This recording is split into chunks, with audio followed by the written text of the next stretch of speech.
But the big one put his hand under my chin and turned my head away. "Don't look at him," he said. He was asking for a slap, quite honestly. But before I could do anything about that, Mrs. Spendlove was walking us into class. The two boys went straight to the back, and the little one made himself at home in what was supposedly my seat. I stood there staring right at him, thinking he'd take a hint, but no. Mrs. Spendlove said, "Everyone, I'd like you all to say a big hello to a new face in our class. A happy new face, I hope. This is Chingis." Everyone said hello except me. I said, "What about the other one, miss? What's he called?" She hadn't noticed the little one until then. "Oh, Chingis," she said. "I'm afraid your little brother isn't in this class. He's in Mrs. Hoyle's class, just along the corridor." "No," said Chingis. "My little brother is in this class. Look, he is here next to me." Everyone laughed except Mrs. Spendlove. Sorry, she said. "I mean, he belongs in Mrs. Hoyle's class." She was flapping her hands at the rest of us to be quiet, mortified because she thought we were laughing at him, and it was her fault. But I was standing next to him, and I could see he hadn't made a mistake. He was digging in. "Julie, would you show Chingis's brother to Miss Hoyle's class?"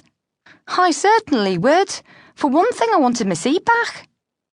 As soon as I stepped towards the little one, though, the big one put his hand up right in my face and said, "No." "Excuse me," said Mrs. Spendlove. "He must stay with me. I'm bound to take care of him, protect him. I must stay with him." "Well, it doesn't really work like that, Chingis. For one thing, once he's in Miss Hoyle's class, she'll protect him. And besides, he won't really need protecting because—" He wasn't even listening. He just took out some pencils and stuff and settled down to do a bit of drawing. Mrs. Spendlove opened up her laptop and poked around for a while.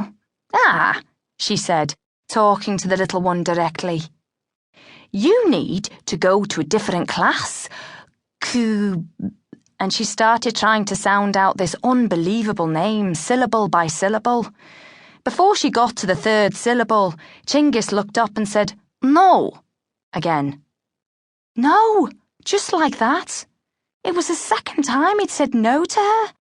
Once might be a mistake. Twice was game on. Definitely.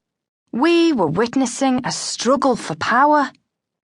Mrs. Spendlove made the first play. "Excuse me," she said again. "Call him Nergui," he said. "It's easier." Which was definitely cheeky. Telling Mrs. Spendlove what to do, telling her she wouldn't be up to the job of pronouncing someone's actual name. Mrs. Spendlove slapped that down. "Well, that's not what I've got here," she said, and tried sounding out the long name again.